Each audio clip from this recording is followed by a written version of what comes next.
I forgot to turn up the audio there right before I started off. Hey, South Texas, hope your day is going well. It is a nice day across the region. I've got the volume up back here in the back. Let me turn that down. Sometimes when you have that volume up, it can lead to a little bit of an echo, so I wanted to make sure I didn't cause any issues for y'all with that at home. So let's talk a little bit about the forecast. You know, we got some good news. Got a little bit of rain in the forecast for our 7-day forecast. You're going to see that here in a moment. And that's also measurable rainfall, not just this little bit of a trace here and there that we keep talking about.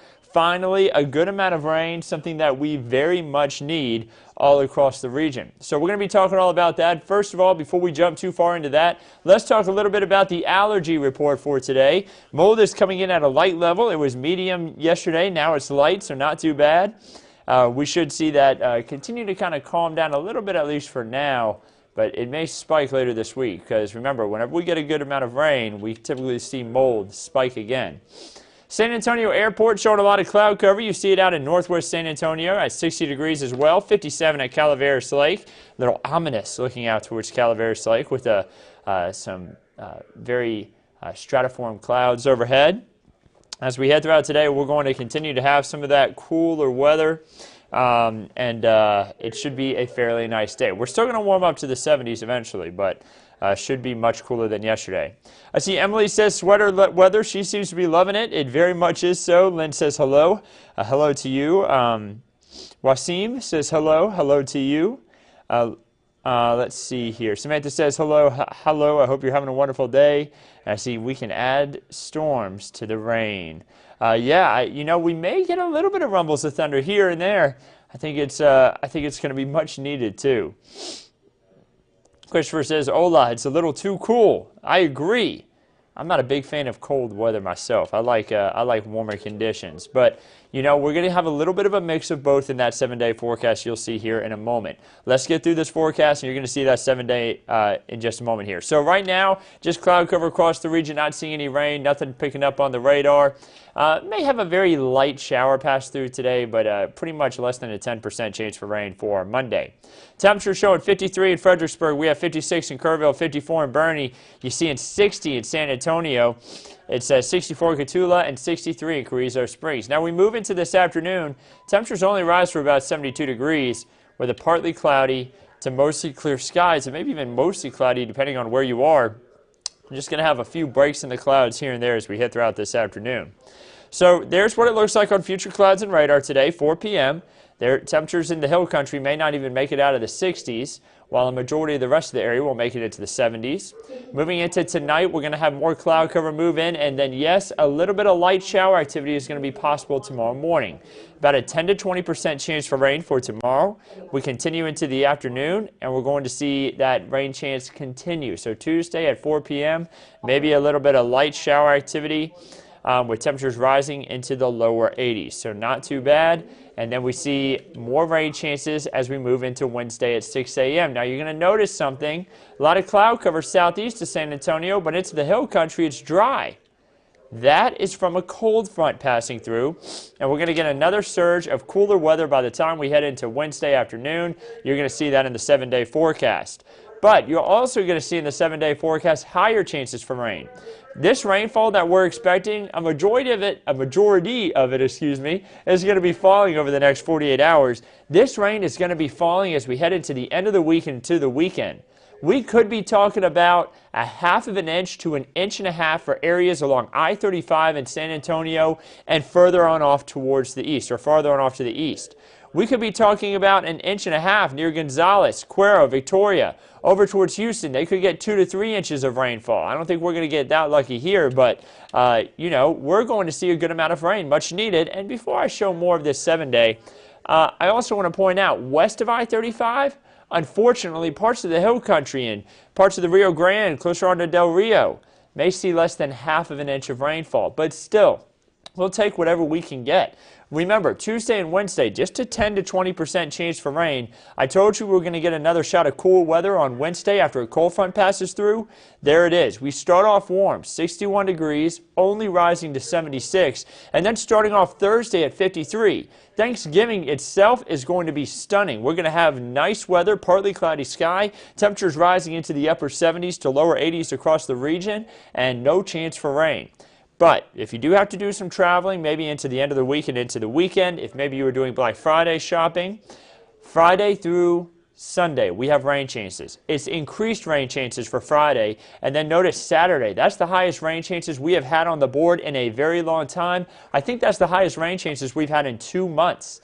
So much needed rainfall expected to fall. You saw that that half of an inch to an inch and a half for areas along I-35 and eastward. That's when we're really expecting a bulk of that rain to occur. Friday and Saturday, mainly Saturday though. So that's great news. And you'll notice it's also going to be cooler. This is going to be a shot of cool air as well. 51 when you're waking up Saturday, only rising to 61 for the afternoon. Feeling more like a fall day out there. Sunday, going to be a lot more sunshine, a little bit of rainfall early possibly. Temperatures in the 40s for lows and then 60s for highs. So what's causing this rain? Well, we have these systems that move across the United States, and we call this the trough and ridge pattern here in the upper level pattern. We're looking high up into the atmosphere. Our first shot of rain comes in on Tuesday and Wednesday. Now that's what's bringing it. You notice the trough moving across the United States. It kind of looks like a wave. You have a ridge over the western half of the United States, and I'll just kind of draw this. That's a ridge. This is a trough, which helps to increase rain chances. Whenever we have one of these troughs swing close to our area, we like to say it brings lift to the atmosphere. And when I say lift, I want you to think about it like this. Warm, moist air rising, condensing, forming clouds, and then you get rain eventually once you have enough moisture rising. So when I say lift in the atmosphere, that's what I'm talking about, causing the possibility for us to see a little bit of rain as long as we have enough moisture. And then we look off to the eastern half of the United States, and there's another ridge. So when this sweeps across, it brings us a chance for rain. Now you're going to notice another chance for rain later on in the forecast. That's going to be as we make our way into Saturday and then or Friday and into the weekend.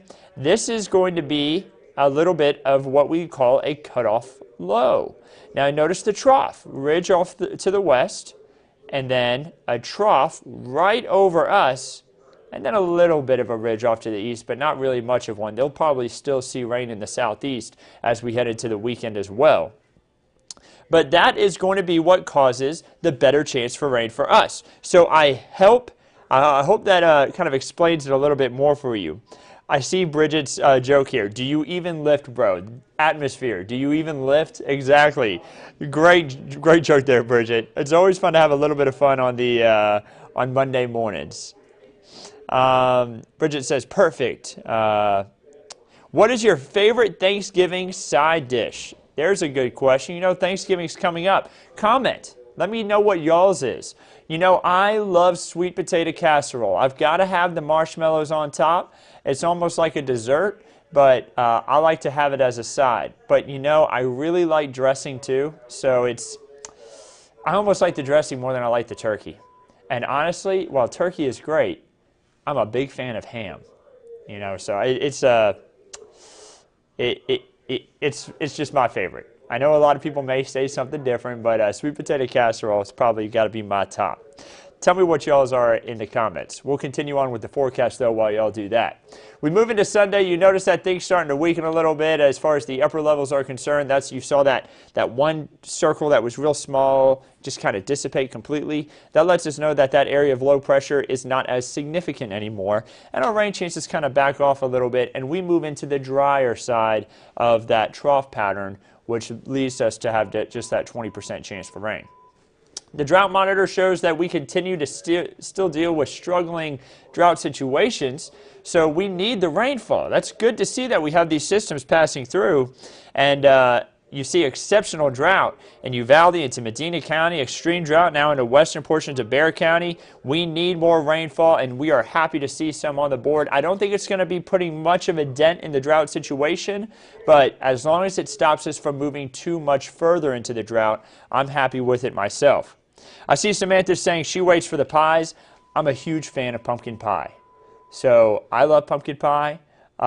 Sweet potato pie is pretty good too, but I prefer the pumpkin pie. So let me know your favorite pies too. Christopher, I love sweet potato pie. Yep, there you go, Christopher. That's a good one too. Again, I'm more of the pumpkin pie guy myself, but sweet potato pie, I'll go for that just as much. So, your average rainfall by month. Let's talk about how much rain we've had in November. You know, we've only had 4 months this entire year that have brought above average rainfall. Here we are at the 11th month of the year, and that's all we can kind of get together. We only have 4 months of that, and you can see some of our months that have been behind average have been way behind average. October, less than 1/4 of an inch. That's typically our second wettest month of the year. November has only had a trace, and again, hopefully we can get a little bit more rain in here to help out.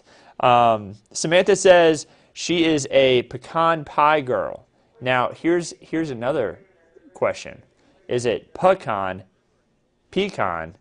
or pecan? I know that's a big debate. So let's see what y'all think what the pronunciation is right for your part of the region, rather. I've heard it said in all sorts of different ways from different places I've lived in across the country. So yeah, but pecan pie, very good too. 659.4 feet is what our aquifer is at today. And actually, it looks like this graphic didn't update completely right for me, because I had actually updated it, and it's actually 659.0.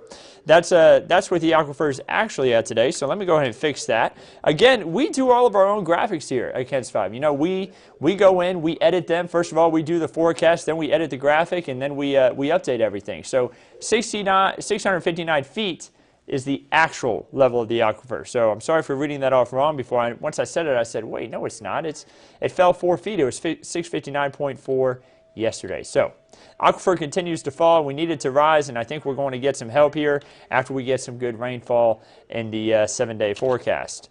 So again, here's the 7-day forecast. We are expecting temperatures in the 70s and 80s for highs all throughout the next week until Saturday and Sunday.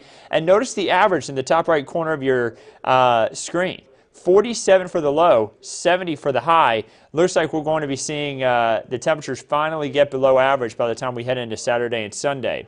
Monica wants to know what the allergy count is. The only thing we have on the allergy count today, Monica, is mold coming in at light, a 440 count. So it's kind of near medium levels, but still hanging out on the light side.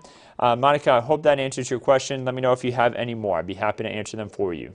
Martin says pecan. That's how he says it. Samantha says, what do you prefer? Or whatever you prefer. Yeah. Victoria says pecan. That's how she pronounces it. So, yeah, you know, I've heard it said all pecan, I see from Monica. Everyone, or pecan, I guess, is what she's saying there.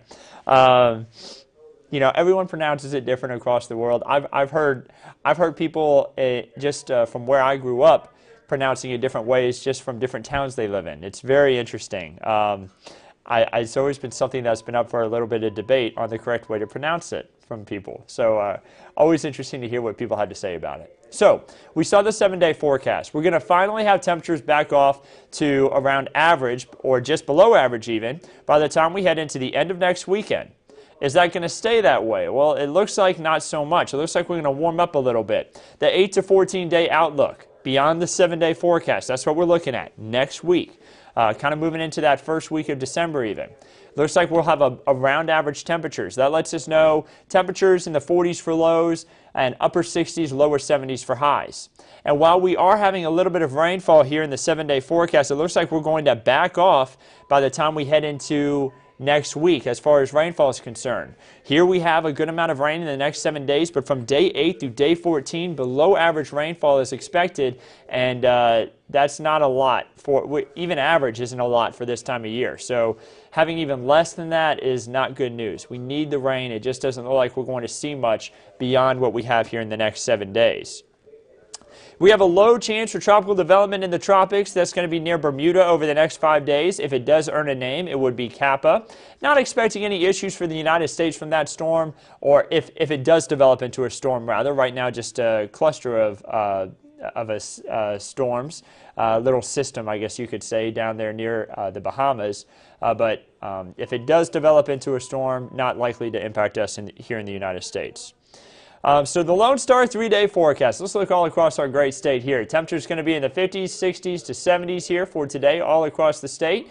And then you see temperatures warming up a little bit for tomorrow. But remember, we get a cold front on Wednesday, and so does a majority of the rest of the state. You see the temperatures backing off there on Wednesday, with the exception of Corpus staying in the 80s. A little bit of rainfall there sprinkled in different areas as we make our way throughout this next 3 days. So the Texas State Park forecast, so we're going to wrap it up right here, guys. Here's what we have. We have temperatures starting off tomorrow in the 60s, a little bit of rainfall here and there, a little bit of drizzle. And then we make our way into the afternoon, rain chances back off. And then we have temperatures rising to the 70s and 80s. Should be a great day to take a hike anywhere you go. Just, make sure you keep an eye where the rain could be if you don't want to get any rain on you. But it should not be enough rain to cause too much of an issue. We're talking brief, light periods of rainfall if we do have any rainfall for tomorrow. So that's the good news, and not everyone is going to see rain. Just remember that. Now I'm going to go ahead and scroll back up to the 7-day forecast here. Let's see here. Before I sign off, I want to make sure I see what anybody has questions about. I see a lot of people saying how they pronounce pecan, or pecan. Depending on wherever you may be from. Monica says, where does it have to rain for Medina Lake to fill up? Monica, the answer is, I believe, just west of Medina Lake, kind of into southern Bandera County, and into northern Medina County, and then into northern Uvalde County, and then stretching, honestly, once you get to Real County, I think it may be too far to the west. But kind of west of Medina Lake, I believe, is where we need heavy rainfall for it to fill up. Right now, Medina Lake is down to, I believe, 44 to 43% full. So it has really struggled here over the last year just because of the drought situations. Canyon Lake has done fairly well. It's about 89 to 90% full right now. I was just looking at those numbers a couple of days ago. So hopefully we can get some heavy rain in that region, Monica. Not all at once. We don't want a flood concern. But hopefully we can get some heavy rain in that region to help fill Medina Lake back up, because that's a good point, Monica. The lake is very low, and I would expect that it is going to continue to fall unless we get a good heavy rainfall out there in the hill country to kind of help fill it up. Monica says, yes, it is just a river now, so it's not even a lake anymore. It's kind of just the river going through there. So good point, Monica. But thank you all so much for joining in today. Again, I'm going to be on for Meteorologist Andrew Wilson at noon. I hope you can tune in. We're going to have the latest update to the forecast. Weather Chief Bill Taylor's on at 4, 5, 6, and 10. And then Meteorologist Megan Massey is going to be on tonight, too, with some kind of fun little weather facts about some past weather, comparing it to our current weather. Isn't that right, Megan? She's actually just off screen here. Mm-hmm. That's what you're doing? Yeah, and it has something to do with 2004, right? 2004, 14 tornadoes. We had 14 tornadoes on this day in 2004, and a really heavy rain event. Now, we'll take a lot of rain, but, we'll, of course, pass on severe weather. Of course, no severe weather in our forecast. That was 2004. So we're going to talk about that at 4 o'clock, correct? Yes. So that's Meteorologist Megan Massey will be on at 4 o'clock for that. I hope you all have a wonderful day across South Texas. We'll keep you updated on everything right here. Don't forget to follow us on Ken's 5 right here on Facebook, on YouTube. You can subscribe to our channel. The Ken's 5 app, download it from the App Store. We're live on that too right now, and on kens5.com. That Ken's 5 app can give you updates whenever you're on the go. Really useful. I strongly suggest downloading it. We send out push alerts to give people updates on all sorts of things, from weather to news, all throughout the day, every day, so you know the latest of what's going on in your community. And of course, we're going to be on TV right on Ken's 5. Be sure to tune in at noon, and we'll keep you updated throughout today.